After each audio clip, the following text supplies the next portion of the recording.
Hola, ¿cómo estás? Mi nombre es Luis Ángel Jiménez Santana, abogado, especialista en temas migratorios para México, brindo asesoría jurídica en Derecho Penal y en Derecho Migratorio. Te invito a que te suscribas al canal, a que le des a la campanita para que estés enterado de este y otros videos que vayamos subiendo que seguramente serán de información para ti. Quédate conmigo.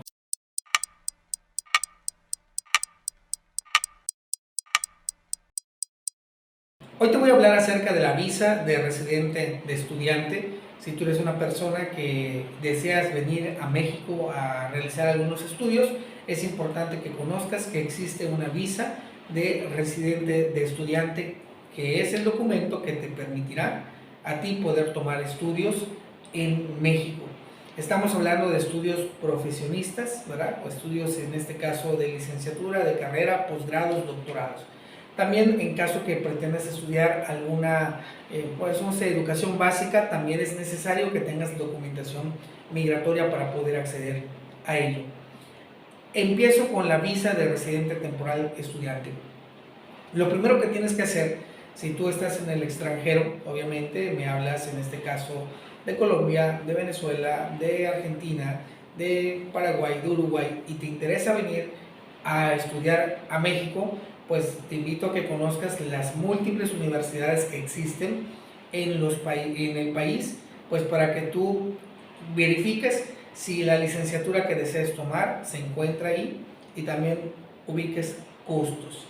De una vez que hayas hecho esto, pues podrías empezar a entablar una comunicación con la escuela a través de los medios digitales, pues para que te hagan una carta de invitación, porque esa carta de invitación es la que vas a llevar a tu entrevista consular.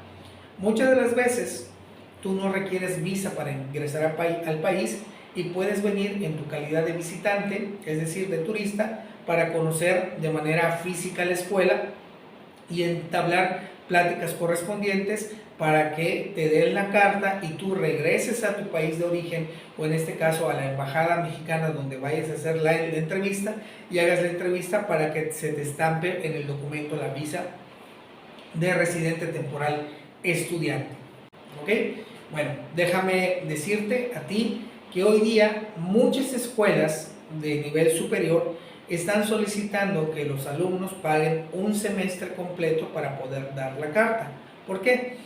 Porque no es lo mismo que tú tengas la intención de inscribirte o iniciar un semestre, por ejemplo ahorita que ya va a iniciar septiembre, de iniciar un semestre en la universidad A, vamos a llamarle así, y te van a dar una carta, pero tú vas a tener ese documento, ingresas a México, pero resulta ser que ni fuiste a la escuela ni te quedaste en México, si no utilizaste ese documento como una visa de tránsito, ¿no? Entonces lo que muchas escuelas están haciendo para evitar esto es asegurarse que el matriculado que ellos van a tener registrado pues se quede en la escuela y te cobran de un semestre o incluso un año completo de estudios. Si tienes la oportunidad de venir a México en tu calidad de visitante para conocer la escuela, pues haces el trámite, en este caso, de la solicitud de carta y te la llevas, o en caso contrario, pues lo vas a tener que solicitar desde el extranjero. Por ejemplo, casos como Salvador, Honduras, Guatemala, que muchas personas desean ingresar a México o están estudiando en nuestro país, ¿ok? Pues todo eso lo hacen a través de los medios electrónicos, los pagos bancarios de la escuela que te piden, pues a través igual de medios electrónicos te mandan la carta y acudes a tu entrevista consular. Bueno, prácticamente para poder acceder a la visa de residente temporal estudiante es necesario que cuentes con una carta expedida por una institución, en este caso privada o pública. Debe haber la carta, en este caso suscrita por la universidad correspondiente, donde se debe señalar el nombre del estudiante, el nivel y grado y área de estudios, nombre del curso al que ha sido aceptado, fecha de inicio y fecha de terminación, costo de la matrícula por el curso y datos de identificación de la institución educativa. ¿Okay? Eso es muy importante. Esa carta, una vez que la tengas, ya puedes empezar a agendar tu cita para acudir a una embajada mexicana, a una entrevista consular. Lo que tienes que acreditar aquí es la solvencia económica.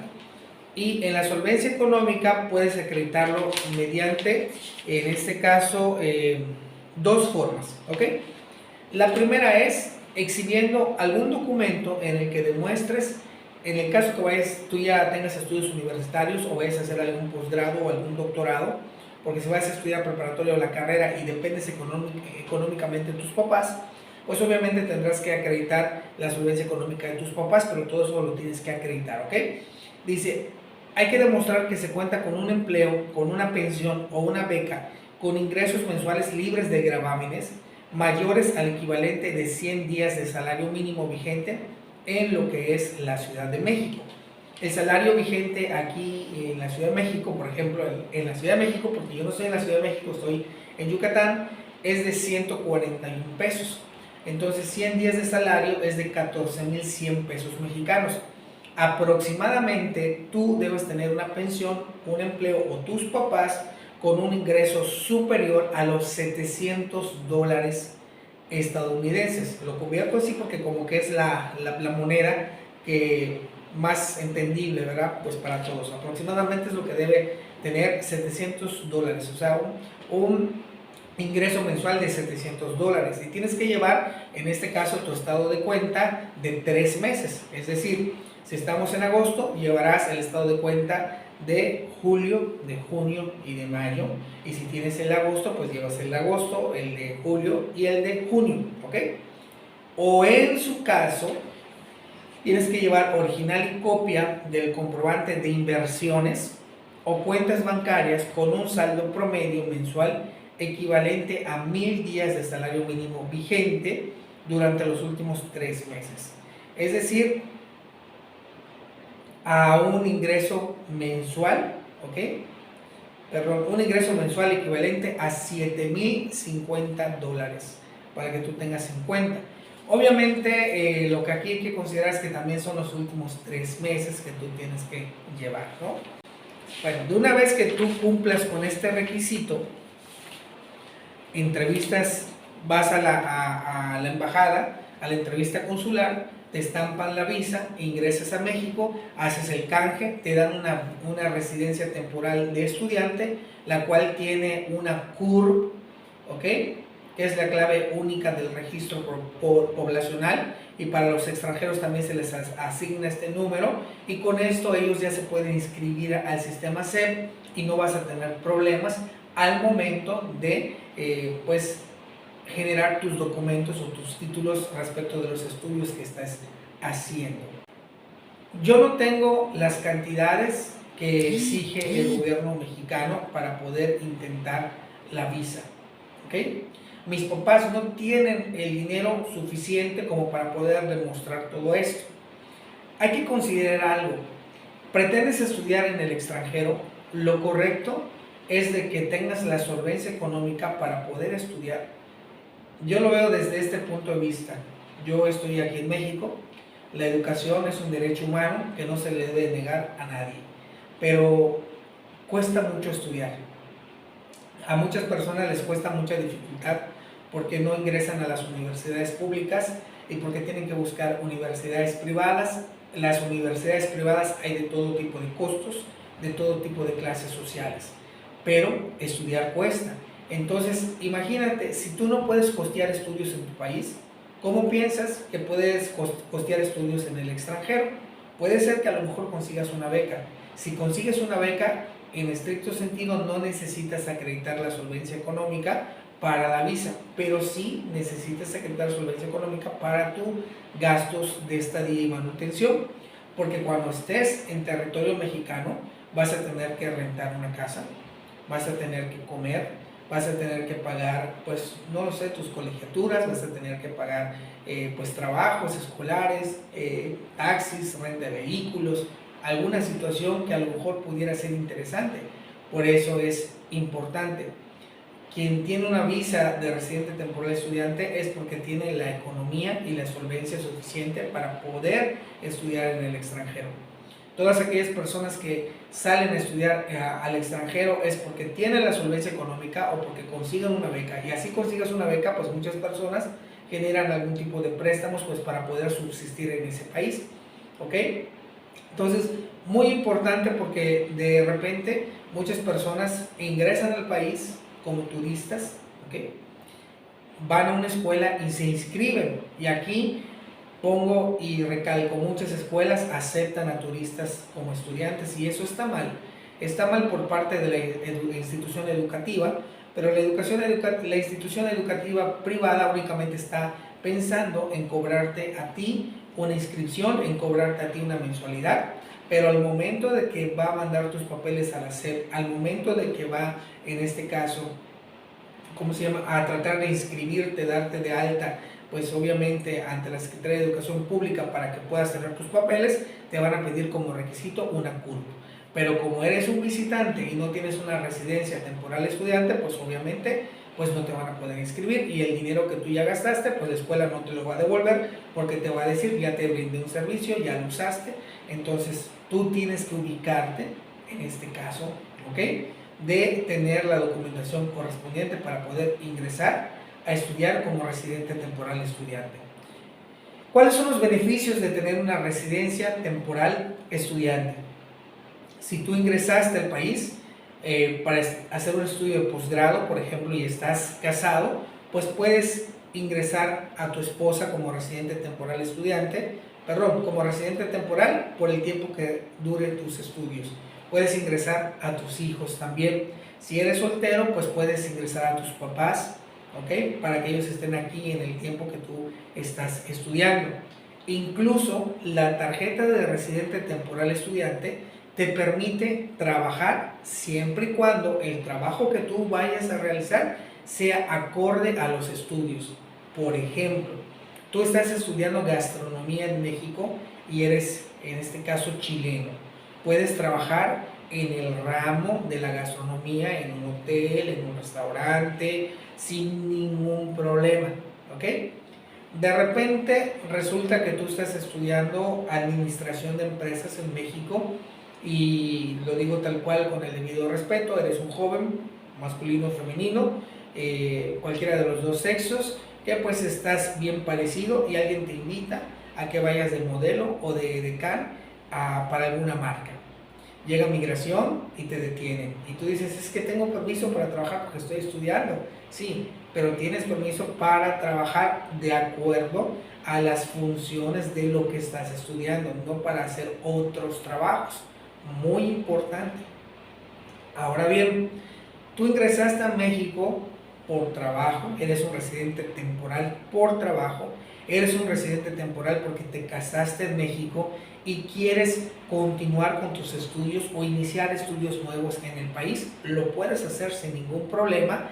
¿Por qué? Porque ya tienes una residencia temporal o ya tienes una residencia permanente, por lo tanto ya tienes un CURP, que es una clave única de registro poblacional, ¿ok? Ya tienes ese documento y sin problema alguno puedes en este caso registrarte, ¿verdad?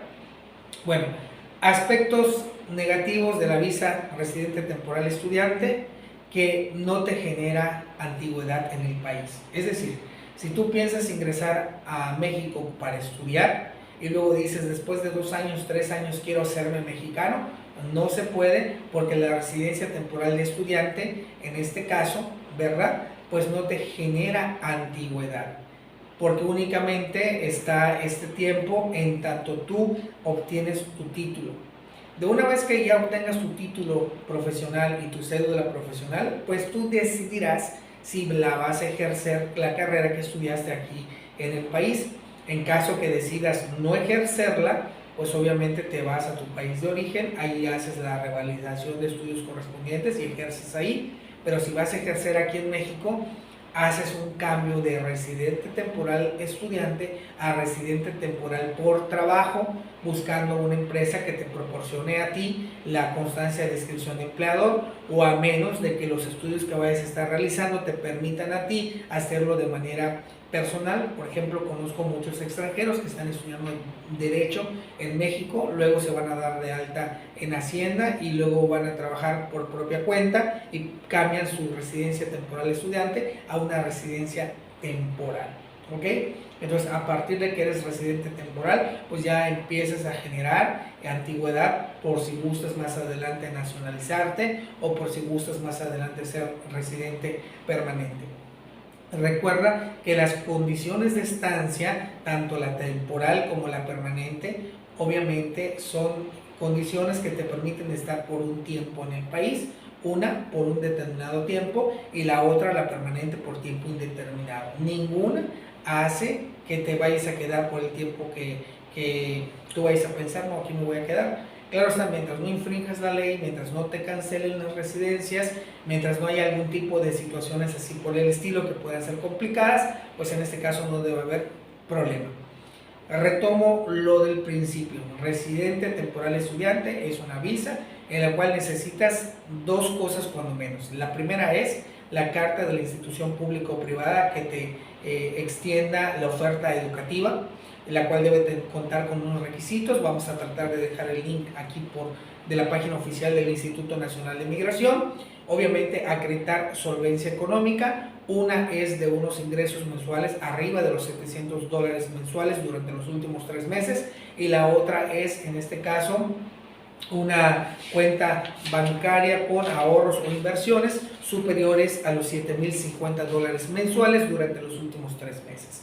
Son requisitos necesarios para poder ingresar, en este caso como residente temporal estudiante. Esto debido a que, como comentamos en un principio, quien estudia en el extranjero es porque cuenta con la solvencia económica para ello y en caso que tenga alguna beca, pues no requiere acreditar esta solvencia económica, pero sí cuando menos contar con dinero elemental para subsistir en el extranjero. Gracias por acompañarme, te invito a que te suscribas al canal, que compartas la información, que me dejes algún comentario de dónde me visualizas. Estamos tratando de hacer videos con motivo de las sugerencias que ustedes nos están solicitando muy a menudo. Muchas gracias.